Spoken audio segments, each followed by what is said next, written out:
Welcome or welcome back to my YouTube channel, guys. Welcome to another video. I'm so excited to do this video because I am a sucker for pain. I just like to put myself through the most. I thought it will be a great idea to do another reading 1-star reviews of my favorite books. I do have a list of 5-star or like some of my favorite books. I think you can tell by this one which one it is. So without further ado, let's get right into it. Now, guys, this is a very emotionally and devastatingly but beautifully written novel about friendship, trauma, love, the long-lasting impact of past traumas. Here we're following 4 friends in a span of multiple decades. It centers around this story of pain, heartbreak, and unconditional love and friendship, just like endurance in general. It's between these 4 friends, as I've said, is Willem, Jude, Malcolm, and JP as well. Them just like as a collective and how they show up for each other. I really enjoyed this book because of its honesty and obviously the beautiful writing portraying the kind of pain that just lives for the rest of your life. People loving you for who you are and just being there for you no matter what. The persistence of being in one's life while they're going through something. I loved it. Without further ado, let's read some 1-star reviews. It has 29,089. Brace yourself for the most melodramatic, pretentious, dull, dumb, overwritten, repetitive, laughable, cringe-inducing, self-indulgent, unbelievable, stereotypical, voyeuristic, contrived piece of fiction. The last line of this review says, yes, it was over the top and it gave me a good laugh every now and then. Okay. I am angry that this book exists. I am angry that this sad, sick, shoddy fantasy is being treated as award-worthy literature, that I was duped by it into an unearned emotional response. I'm gonna read this one because I love when someone gives compliments and then they bash something. If this book, and it started out so well, the writing is actually gorgeous. I can see why many people like this book. Really, Hanya knows how to use language. Unfortunately, the story she told was not worthy of it. The longer I read this book, the more I dreaded reading it, the worse my feelings got as I read, and the more I hated it for existing. It says nothing is positive. There's only human suffering. True connection is impossible. Predators will always find, ruin truly good people. Everything is evil. The people who love you are not enough to save you, and your happiness will turn to ashes in your mouth. The end. Honestly, I'm not saying anything that's like wrong. That is the premise of the book. I think maybe another thing that makes people uncomfortable about this book is the fact that it portrays a lot of reality for a lot of people, in as much as, yeah, we read to escape. So much realness into this. Like the people who go through certain traumas, there's small glimpses of happiness in their lives compared to the bad shit that happens. Time of death, I think they DNF'd this book. It's 30%. The thing is, you didn't finish it. The thing is, you didn't finish it, and had you finished it, would have cried. You would have definitely cried. I promise you, you would have cried. That's where I'm going to end with a little life. I could read these and try to justify every single comment. I just want you to get my point. This is not a book that I will recommend, like in just general. You just have to pick it up and make a decision to read this book. But if you do decide to read it, please read the trigger warnings. Please just know that it's actually 10 times more than what we are just told. It is one of my favorite books. I made a decision to pick it up. It is one of those books that I will be protecting. I will try to argue with it. I get that reading is subjective and everyone has their own opinions, but not on this book, okay? Lighter notes, we have Book Lovers by Emily Henry. This is a smart and charming novel that is more than just a love story. We're following a book agent and a book editor. This book agent is Nora. She finds love unexpectedly whilst on a journey of redefining relationships and success and happiness, and we see her being at a crossroads with her sister, kind of like doing a life audit. It's one of those books that I'm like, it's perfect, no notes, there's nothing that I will take away or add. The characters were fully fleshed out. I feel like they were well developed. I think that's why it felt real to me, because in terms of their communication, it's how they show up in life. Like, I love characters who know who they are, even though they have other struggles, but I love characters who already, they know who they are, their core, like their beliefs and their values and the things that they stand for. I also truly enjoyed the witty dialogue between Nora and Charlie, Nora and her sister. I enjoyed everyone's dialogue. Like, it was so clever, it was so witty. I think the cherry on top for me to just say this book is perfect, how it celebrates ambition, growth, and the love of books. Obviously, she didn't change for Charlie. She stuck to who she was and she went after her dreams, and love just showed up. And I will be crushed when I actually read these reviews. Let's get right into it. It has 15,236 1-star reviews. This one says, I hated everything about this. If I could give it a 0 stars, I would. Please state your reasoning. Actually, When you say everything, every single word, what was it? Name them for me, please. Thank you. This one says, ironically, this book will make you no longer a book lover. That was a clever choice words. Like, unoriginal, but clever. Okay. This one says, the real romance was between Nora and her Peloton DNF. That's the problem. You didn't finish it. That's the problem. You didn't finish it. Finish it. Finish it. I know this is supposed to be light, breezy, brainless, chick lit, entirely devoid of any real substance, and it's therefore my mistake for comparing it to legitimate literature and finding it grossly wanting. What were you comparing it to? When you say legitimate literature, what kind of literature is that? Which book is that legitimate literature? Like, point me to the book you're actually comparing it to. How about that? Let's start there. This one says, me and Emily don't get along. Okay. What about the book though? What about the book? This one says, horrible book. Emily Henry name drops books like they are brands she wants you to know she can afford. What are you talking about? Maybe I'm the problem and I don't know. Maybe I skipped over that part. What are you talking about? This one says, in a nutshell, a steamy rom-com about two book lovers. Book about books, a factor tempted me, but this turned out to be absolutely not my kind of read, with its over-dependence on tropes and needless spice and an abundance of cliches.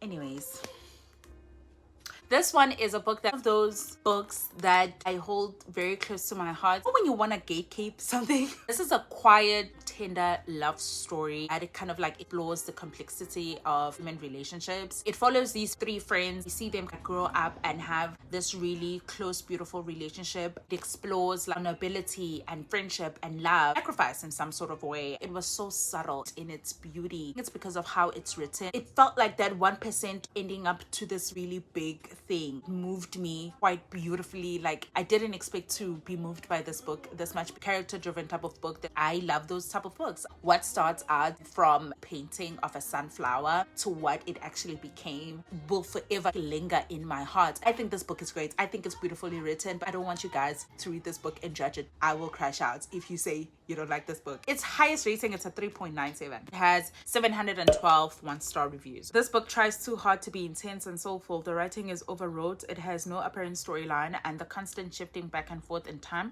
is not always smooth and consistent. By the end of the novel, not much has really happened. There's so much that happened. You don't get the love story, the friendship, the grief. Next. Pissing me off. Can we promise to never mention this book again, please? I made the mistake. I don't know what I was thinking. I'm not a newborn to stop feeding me formula. What is it with authors who choose not to use quotation marks in dialogue? Is it so difficult to follow standard English conversions? They want to be different. How about that? Don't you want to be different? Step outside of the box, okay? There's many of y'all inside the box. Be outside. This was one of the most boring books I've ever attempted to read. I read 30% of it. That's the problem. And then decided there are too many good books out there to spend my time on this one. I'd actually give it 0 stars if I could. Good thing you didn't figure out how to do it. You didn't finish the book and you felt so... Next. Despite it being such a short book, it took me way longer to finish than I thought it would. I blame it entirely on the incredibly boring main character, Ellis. The book is divided up into two different perspectives. Ellis's storyline is dry as unbuttered toast. He's a quiet man. You just didn't get him. You just didn't understand Ellis. It wasn't until the Michael storyline that I started to get invested in their lives, and that's about halfway through the book. I understand that the story is supposed to depict the lives of two ordinary men, but they were so ordinary that it felt pointless to even... Your life! You know what? Your life is pointless and ordinary. There's nothing to tell. Guys, everybody's story is extraordinary. I don't care if you're a homeless man, and I don't care if you have $5 million in your bank account right now. Everyone's story is important just as the next person. If you believe like things have to be out of this world in order for it to be considered extraordinary, there's so much beauty in the ordinary. Like, our lives are average at best. The memories that we make, the people that we have in our lives, the things that we go through, and how we handle those things and the decisions that we make during those things, that's what makes it extraordinary. When you tell the other person, that's a story that's different from what they're experiencing. Get out of your own ass. I just caught myself actually being like, I'm really crashing out right now, guys. Let me read one last bad review because actually I'm going to cry. No idea what this book is about. Then why did you write the review? Let's try to be better. This is also another book that I will crash out. This is Homegoing by Yaa Gyasi. It's one of those books that got me back into reading. It's just one of those books that I pay homage to because never forget the person who introduced you to your love, okay? This is a powerful story of that tracks generations of two sisters. It follows the sisters. One gets sold to slavery to the US, the other one stays behind. They pretty much face the same hardships, some shape or form. We get to see a lot of historical pain, trauma, and with every single chapter we get new characters. The way that Yaa Gyasi writes this, it is well structured storytelling to each generation, what was taken and what was left behind in terms of the things that they went through. It kind of reminded me of the series Roots. This book is both heartbreaking and enlightening, especially in the history of Black people, of African people, and pretty educational to the people who don't know the history of Black people in wherever we were taken, how we kind of adapt into those spaces. It's just one of those books that left a very long-lasting impact in my life. I will always think about it. So I'm about to crash out. It has 1,682 one-star reviews. I am too stubborn to quit, but I'm not enjoying this, not because it's dark, but because it offers only snapshots, brief glimpses of events and people. Because if you were to show the full scope, some things would be repetitive. It shows the history of people and certain impacts of the past. But I don't understand when you say it only showed brief glimpses of events. What? The writing of this book is a perfect exemplar of distinction that is increasingly needed between important and good. While this might certainly be important from a subject's perspective, I suspect that is where many of the glowing reviews, particularly from cultural critics, come from. The writing is unbearable to slog through, and therefore those who read for enjoyment of good prose would not like it. Be nice. I'm finding it. It take you that long to find it? It does. I love historical fiction, and this book received so much praise. I thought for sure I would like it. The fact that it's a multi-generational family saga that had me thinking about 100 Years of Solitude, which I loved. However, Homegoing is nothing like that. The stories are disjointed and confusing, and guys, any people fail to be taught anything. The reason why I'm saying this is that sometimes you read reviews and you are intentional into not understanding the book or what is the purpose of that book being written. The stories are disjointed and confusing and fail to create a meaningful narrative over generations. I couldn't get into any one story or character because there were such brief snapshots. Guys, then when you say brief snapshots, failing to understand. Let's start from the sisters' perspective. We got to see how they grew up and how the living situations, right, before they got separated and there was a fire. Fully well done. From there, get to see with each character perfect balance of just showing both in America and also the colonization in both of those places. It goes back to saying that I feel certain people read to just say, oh, it was bad because of the prose or was a brief snapshot of fully understanding. There are certain things that you will have to do your own research because it was inspired by true events. There's certain things that you have to do your own research, like not going to be force-fed information, because if that happens, that's info dumping. It's Google for that. Sometimes let's utilize the hopscotching through time. That's the whole point. Multi-generation. Obviously, we're gonna have time jumps. Hopscotching through time, the basic writing level, the flat characters, and an overly ambitious theme expose this book as woefully overrated. I won't be finishing it. Multi-generational book. Obviously, there's going to be time jumps. One. So I don't understand when they say the basic writing level, the flat characters. I think maybe people expected it to be poetic writing. Very much of a, this is what's happened, it's what the character is feeling, this is what the character is doing. There will be a line that will captures what is happening. Sometimes it being simple, that's the best way to hit the reader. An overly ambitious theme. The theme of Black people being taken away from their home or being colonized, having to be forced doing something is overrated. That's this person is saying. The history of Black people. What do you want us to read? Hitler? Oh my God. I need to calm down. Next, last one. I'm done. Last, we're gonna close with Everything I Know About Love by Dolly Alderton. This is a memoir. It's such a beautiful, structured way. It felt like a conversation with a friend. It felt like journal pages. It felt very much like the diaries I used to keep as a child that I still actually keep nowadays. It felt very, very relatable, very vulnerable as well. Made me get into the story pretty quickly. This book follows Dolly or explores the themes of love, heartbreak, and friendship, growing pains, especially when you're in your 20s. So when I say said that it's relatable, it showed me that no matter where we are in the world, especially as women, kind of have similar experiences in so many things. Like, it is such a beautiful reminder of the extraordinary thing of being a woman, a beauty in friendship and love as well, having hopes and dreams and understanding that there is more to other things, or there's more to life than just relations, is basically portrayed here. Also just enjoyed how it portrays the messiness of your 20s. We live our lives as individuals so much that we think that we are alone in certain experiences, but when you get to hear someone else say, hey,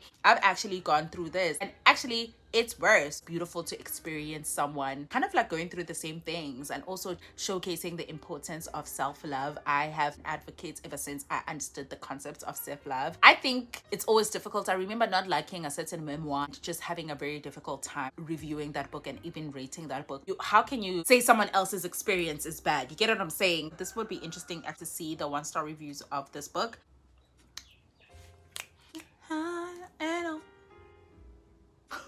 I did not expect this. It has a 3.94 rating in Goodreads. I did not expect this. And it has 9,402 1-star reviews. Really hope that I'd be able to relate to Dolly Alderton, but this has to be one of the most privileged entitled piece of writing I've ever come across. Experience as a woman in her 20s ring true to an affluent minority, but she's certainly not representative of a vast majority of the population. And sometimes that's how the world is. Very few people get to spend their 20s high as a kite and being completely self-destructive whilst still obtaining an incredible job and having everything just work out for them. And publishers, please stop giving people like this a platform to publish this sort of self-indulgent kiss mess. What Dolly also went through was a certain type of struggle. Yes, it was privilege. I will give you that. But sometimes that's not the case. We hear from people, actually Elon Musk, that is a privileged little prick. We hear from them all the fucking time. People saying they're self-made, whereas we grew up watching them on TV and we know damn well they're not self-made. Still doesn't take away certain aspects of her life, of her career, that she still has to work hard for. Read this right before I turned 20, and now I know what to not do, because good lord, this was painful to read. At least you got life lessons, right? You know what to avoid now. I feel like I did not read the same book as the 30,000 people that rated this book 5 stars. I never write reviews, but this sucked. Okay, you suck, Danielle. This book just didn't work for me. I really didn't understand any point it was trying to make. The last third was the most relatable, but I'm not sure I would recommend in anyone. How did you relate if you didn't understand the point of the book? Well, I finished it. Apart from a couple of moments of reprieve, I can confirm that this was a hate read of a memoir by someone incredibly privileged and self-absorbed. Glad to see that she eventually did a bit of growing, but my God. Have you never made a mistake, Anna? Siyathanda ukuzenza maye ongcwele, I have never done anything wrong. People make mistakes. That's how you flip and live. That's how you learn. Clearly, Anna didn't do it. This book is very white woman. Yeah, it was written by a white woman. Newsflash! She is a white woman. What did you want her to do? This is where I'm going to end, because honestly, I'm really about to turn into a bitch. I do not like to do that. I don't think I want to do this ever again, actually. I think this is where I'm going to end the vlog. I really do hope that you did enjoy this video. For this video, if you locked in up until this point, let's do a star. Next time, thank you so much for watching. Mwah.